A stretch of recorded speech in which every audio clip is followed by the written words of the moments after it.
9월 8일 축제 토요일에 보내드리는 오늘의 강론. 부산교구 사하성당 부주임 박상훈 안드레아 신부의 강론을 들으시겠습니다.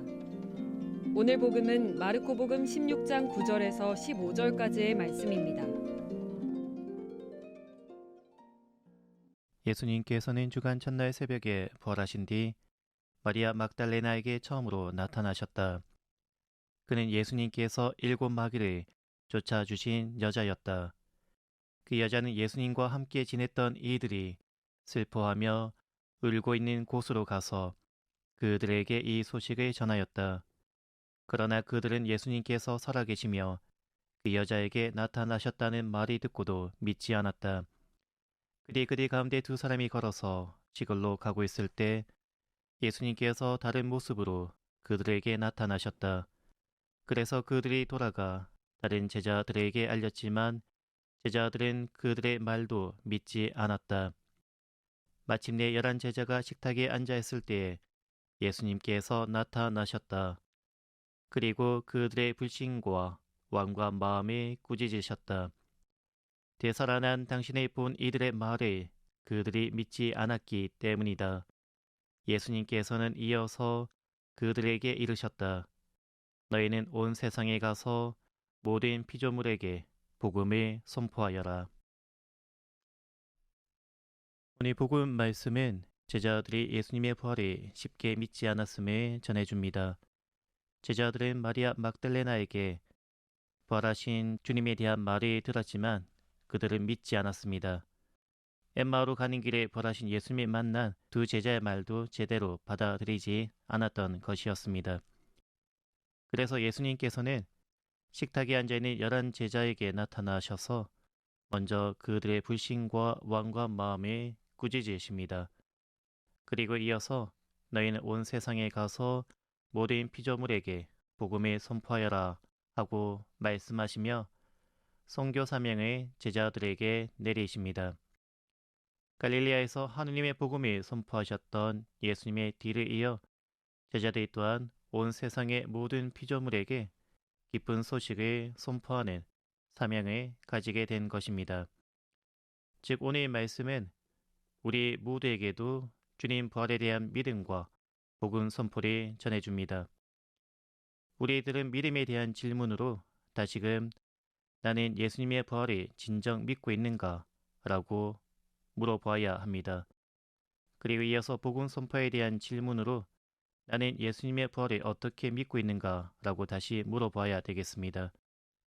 사도 바울은 코린토에서 15장 14절에서 이렇게 말합니다. 그리스도께서 되살아나지 않았다면 우리의 복음 선포는 헛되고 여러분의 믿음도 헛됩니다. 이 말씀으로 사도 바울은 예수 그리스도의 부활에 대한 믿음이 그리스도교 복음 전체를 위해 어떤 의미를 지는지 매우 단호하게 전해줍니다. 예수님 부활에 대한 신앙은 우리 신앙의 본질이며 우리 믿음의 핵심입니다.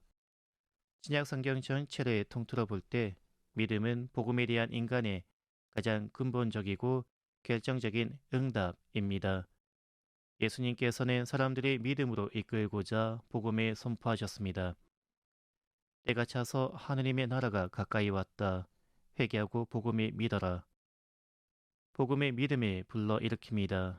복음은 하느님 말씀의 선포이며 진심으로 받아들여야 하는 구원을 가져다주는 하느님의 힘이기 때문입니다.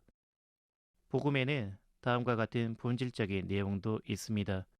곧 하느님 나라의 도래, 십자가에 못 박히신 예수 그리스도의 부활과 승천, 성령 안에서 하느님이 통한 구원과 영광의 신비가 있습니다.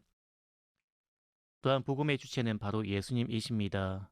하느님 말씀이신 예수님께서 당신의 사도들과 제자들을 파견하시어 그들의 언행으로 복음이 영감을 받은 권위 있는 선포의 직접적인 형태를 띠게 된 것입니다. 복음을 받아들이려면 마음을 다하고 목숨을 다하고 정신을 다하고 힘을 다하는 전 인격적인 응답을 요합니다. 이것이 바로 참된 신앙의 응답일 것입니다. 또한 믿음으로 복음을 받아들이고 그 기쁨에 살아가도록 노력하는 것, 그것이 또 다른 복음 선포의 모습일 것입니다. 사실 굳은 믿음이 지닌 사람만이 복음을 선포할 수 있는 것은 아닙니다. 자기의 부족한 믿음을 고백하면서도 예수님의 말씀을 듣고자 노력하며 복음을 받아들인다면 성령의 은총을 받아 우리의 믿음은 성장할 것입니다. 그리고 삶으로서 증언자로서 우리 모두 복음을 선포할 수 있을 것입니다.